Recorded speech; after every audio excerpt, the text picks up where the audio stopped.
What's going on, gents and ladies, or YouTubers in general?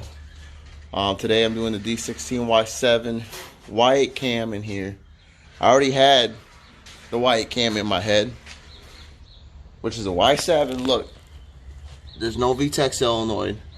This is a Y8 cam in there, and this is a full Y8 rocker assembly. The only thing is I use my cam caps for my Y7 head, torque port Y8 head I had to lock VTEC. So this is right here is what locks VTEC. This little pin slides over. This is the rocker assembly for the VTEC side. That pin slides over. This pin right here. One of these pins is activated by oil pressure that makes it push out.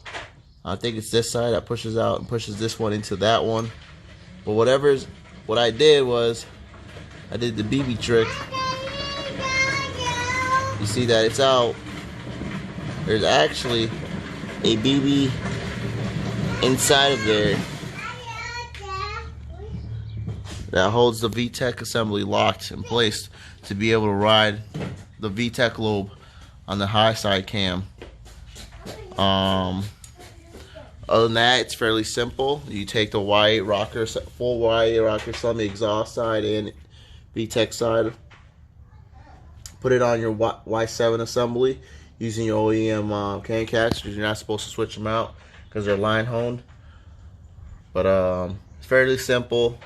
And then when you adjust the valves, basically you'll be running open both valves all the time. So stay tuned.